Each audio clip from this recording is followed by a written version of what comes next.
Hello, this is Riley Smith with Make Good Creative Network. I am a writer and comedian. I have been doing comedy since 2009, I want to say. My biggest focus is improv, but I do have a lot of sketch comedy experience. I have written, performed in, and taught sketch comedy in both the US and the UK. Been doing that for over a decade now, which is pretty fun to be able to say. I'm excited for today's video because it's something that's very much in my wheelhouse. I'm going to show you a basic structure of a sketch.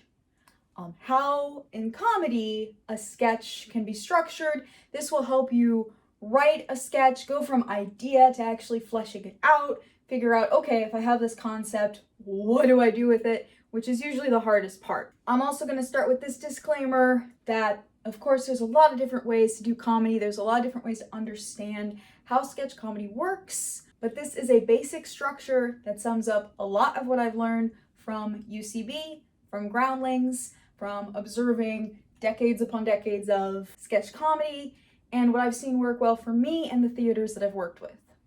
So, take what helps you and leave what doesn't. I haven't whipped out the whiteboard today because I think this will definitely be easier to understand visually. Very first thing, let's talk about what the overall look of a sketch is. What makes a sketch different than a play, a one-act play, even like a short scene? What makes a comedy sketch different generally? Now, you've probably seen this standard kind of dramatic structure before. It's used in like English classes and whatnot. It's this idea of a 5-act structure, generally used. This is like the most simplest way ever to draw it. But in that case, you get the 5 acts are exposition, or what is the world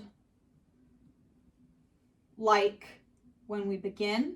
What is the world like when we start? Expo.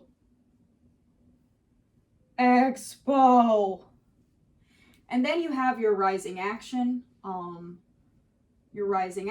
So, shit hits the fan and keeps hitting the fan and getting more and more shit hitting the fan. Then you have your climax, where things have come to a head. Things have gotten as bad as they can. Things have finally come to their dramatic fulfillment. And then you have your falling action, where people are kind of recovering, dealing with whatever is happening there. And you have finally a conclusion. What's your aftermath? What is life like?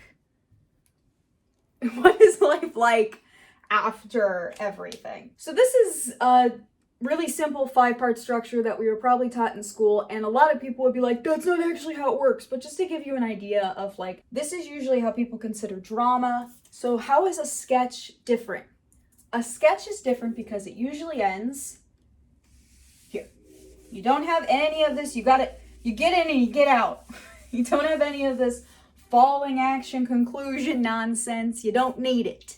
All right? A sketch works a lot more like this, that you rise and rise and rise until you can't get anywhere else, and then you're done. You get out. So that's one way that someone explains sketches to me that has been super helpful. You finish at the maximum point. You finish your sketch when it's funniest, when it's most chaotic, when it's most depressing, if that's what you're going for. But whatever effect you're trying to achieve with your sketch, you need to end it when you've gone as far as you possibly can. I'm going to give more examples of what I mean by this and use some language that's specific to sketch. But first, I just wanted to start with what is the difference between a sketch as opposed to a play or another dramatic work. So what is the structure of a sketch going to actually look like? It's going to look a little bit more like this.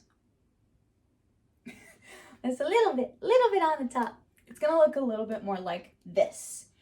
You're still going to have your exposition, your world as it is. There are a lot of different names for this. I've heard a lot of different people call it a bunch of different things. You can call it the setup, although for me that can kind of confuse the language because each individual joke also has its setup and punchline. Some people do call it the setup. One thing I like to call is the platform. So you can call it, whatever you want. world as it is. But I call it platform because I like to think of it as it's the stability. It's what you're building on top of. And this can be anything. This can be, it's a world like ours that you then make silly. This can be, it's a world of fish and something happens. This can be anything. It is the world as it usually is, whatever world that you've made up. It's Dracula's castle as it usually is. It's a lot about setting. It's also about your characters, who they usually are.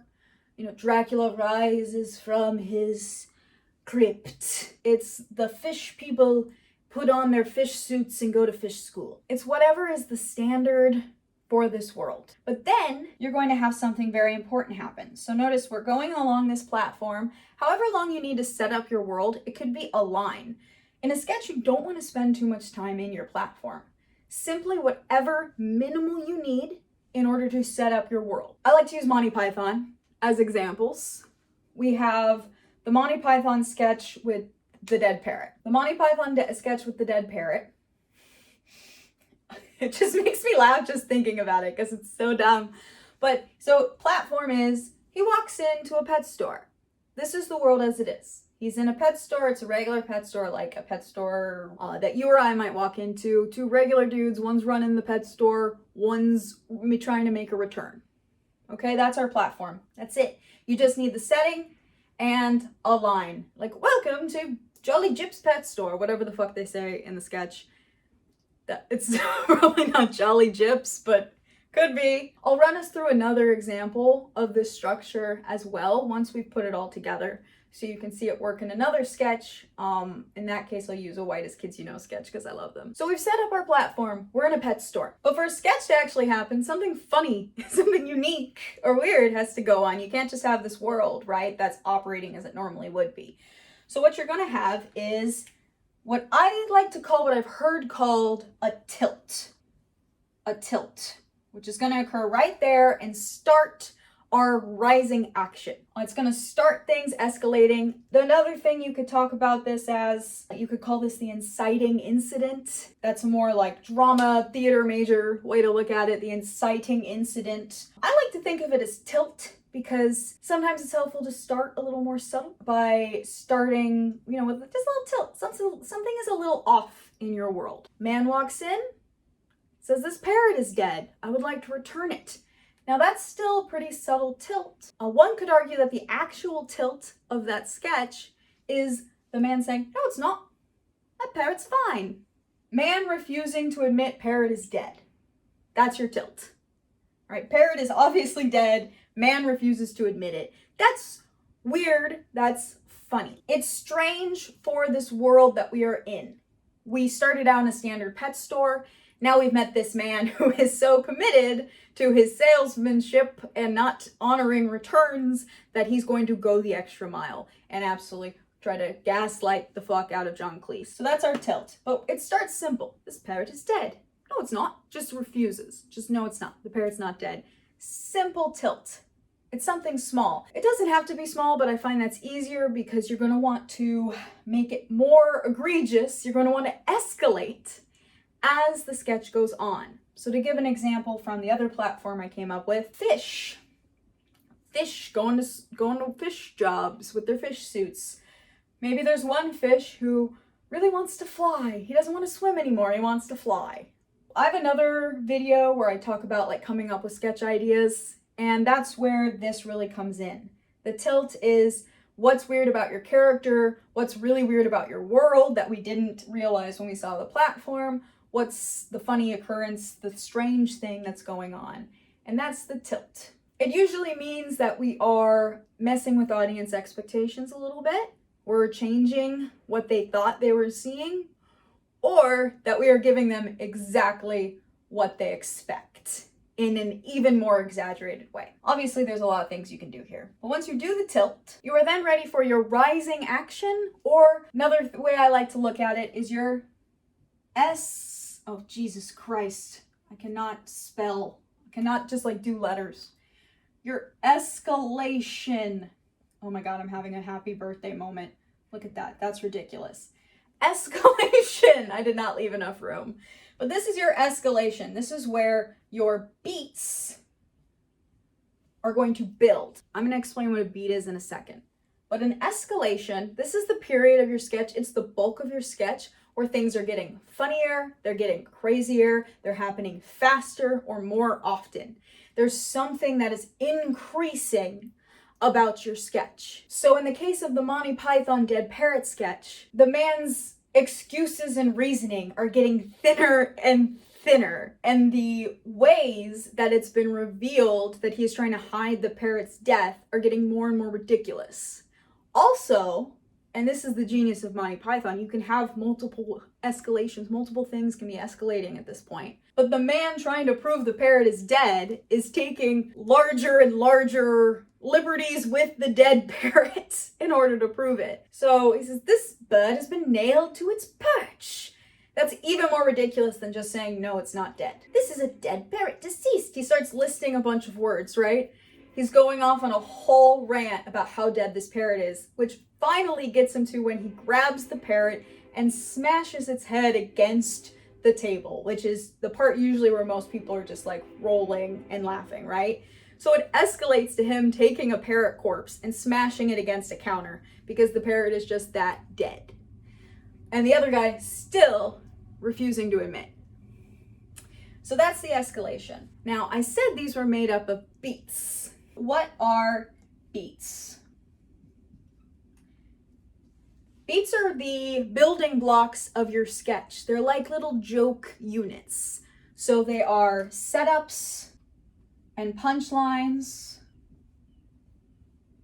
I swear that says punchlines. I have such bad handwriting. I'm really trying, y'all. So one beat is going to be a setup and a punchline. One beat is going to be one comic moment. Now, sometimes beats can be a little up to interpretation, but you can generally feel them out. One recognizable beat in the Dead Parrot sketch is when he takes a moment to just list out all the ways that this parrot is dead, all the synonyms, dead, deceased, everything.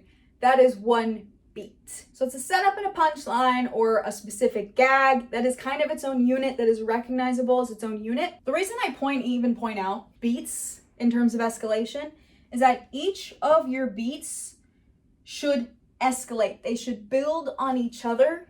And the later a beat is, the more whatever it should be. To put it simple, if in the first beat you have one apple, in the third beat you should have 3 apples.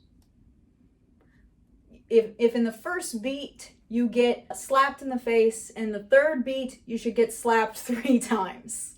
This is the most simple way to put it.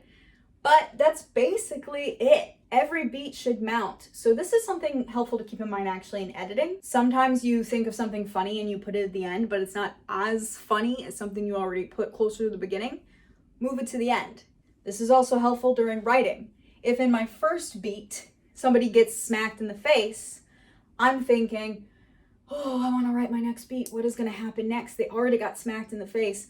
What is more violent than that? What is funnier than that? What is blank than that? And I'm thinking about that for my next beat. So we are going to escalate until we cannot go any further. This is why in Monty Python, a lot of times you'll see them kill each other.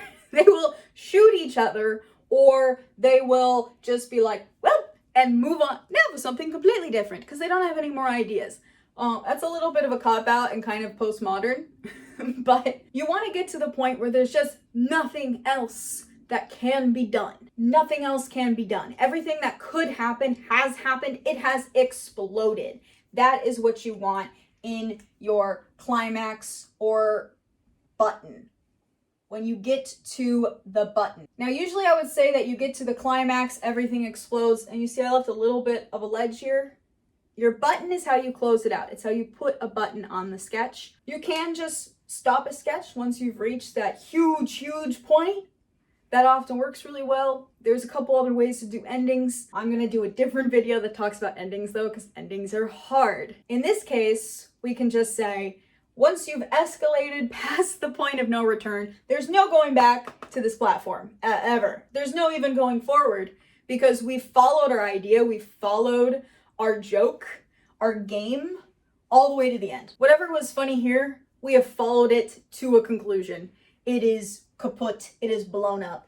On the Muppets, this usually literally means someone gets eaten or blown up, which I love. I think that's a great way to end it. But that is how we get to our climax, and then we button our sketch, we end our sketch at the peak or immediately after.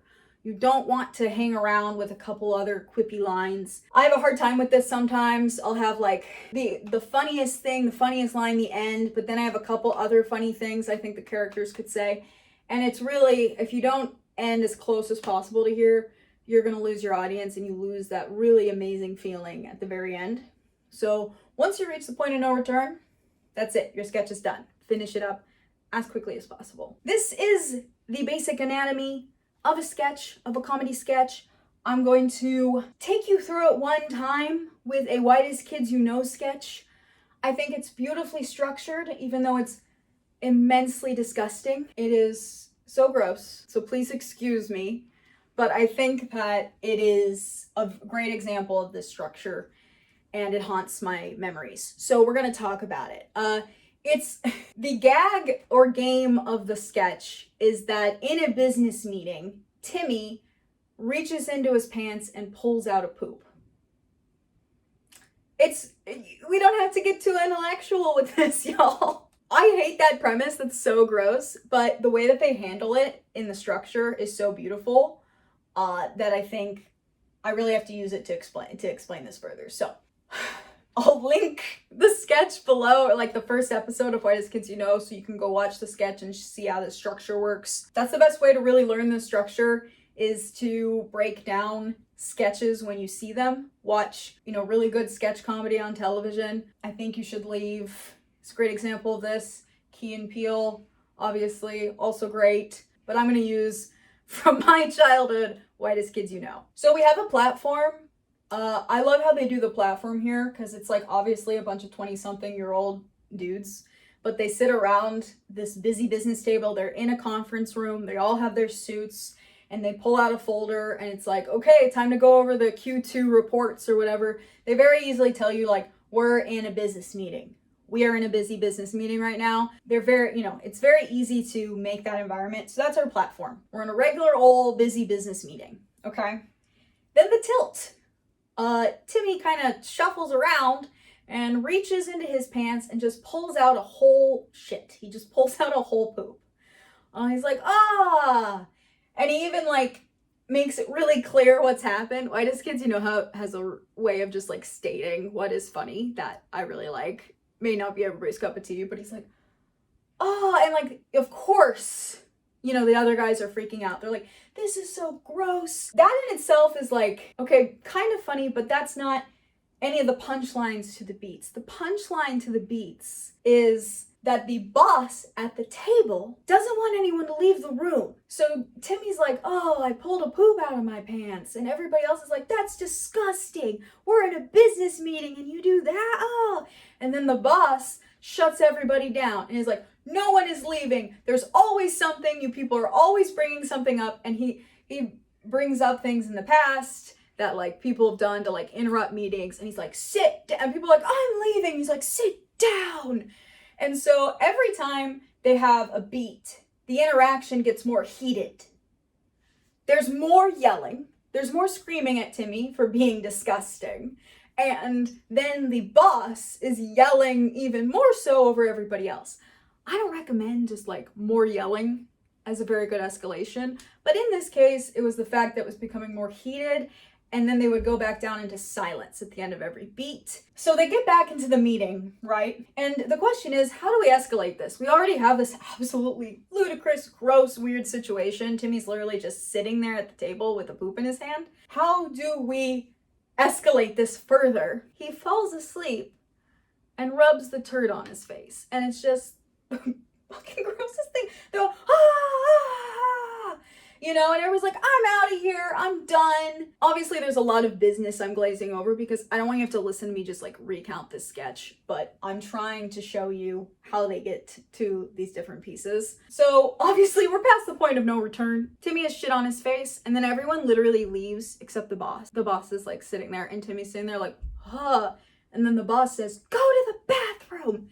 And now the issue. We've gotten to the resolution. Timmy has actually been sent away. There's no falling action. There's no like, how are we going to recover from this thing that has happened to us? What will life be like after this?